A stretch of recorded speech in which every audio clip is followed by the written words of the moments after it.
एक अमीर आदमी अपनी बेटे की किसी बुरी आदत से बहुत परेशान था। वे जब भी बेटे से आदत छोड़ने को कहते तो एक ही जवाब मैं इतना छोटा हूँ, धीरे धीरे ये आदत छोड़ दूंगा। पर वह कभी भी आदत छोड़ने का प्रयास नहीं करता। उन्हीं दिनों एक महात्मा गांव में पधारे हुए थे। जब आदमी को उनके बारे में पता चला तो वह तुरंत उनके पास पहुंचा और अपनी समस्या बताने लगा। महात्मा जी ने उसकी बात सुनी और कहा, ठीक है, आप अपने बेटे को कल सुबह बगीचे में लेकर आइए। वहीं पे अगले दिन सुबह पिता अपने बेटे को लेकर बगीचे में पहुंचा। महात्मा जी बेटे से बोले, आइए हम दोनों बगीचे की सैर करते हैं। और वो धीरे धीरे आगे बढ़ने लगे। चलते चलते ही महात्मा जी अचानक रुके और बेटे से कहा, क्या तुम इस छोटे से पौधे को उखाड़ सकते हो? जी हाँ, इसमें कौन सी बड़ी बात है। और ऐसा कहते हुए बेटे ने आसानी से पौधे को उखाड़ दिया।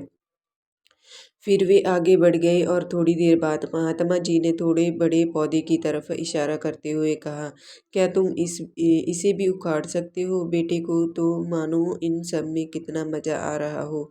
वह तुरंत पौधा उखाड़ने में लग गया। इस बार उसे थोड़ी मेहनत लगी, पर काफी प्रयत्न के बाद उसने इसे भी उखाड़ दिया। वे फिर आगे बढ़ गए और कुछ देर बाद पुण्य महात्मा जी ने एक गुड़हल के पेड़ की तरफ इशारा करते हुए बेटे से उसे उखाड़ने के लिए कहा।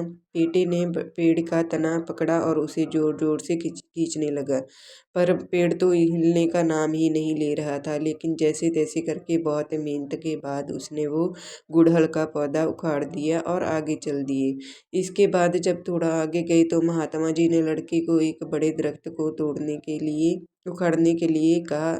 तो लड़के ने उस दरख्त को देखते ही महात्मा जी से कहा कि मैं ये बड़ा पेड़ नहीं उखाड़ सकता।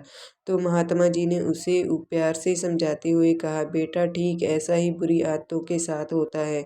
जब वे नहीं होती हैं तो उन्हें छोड़ना आसान होता है, पर वे जैसे तैसे पुरानी होती हैं जाती हैं, इन्हें छोड़ना मुश्किल होता जाता है। बेटा उनकी बात समझ गया और उसने मन ही मन आज से ही आदत छोड़ने का निश्चय किया।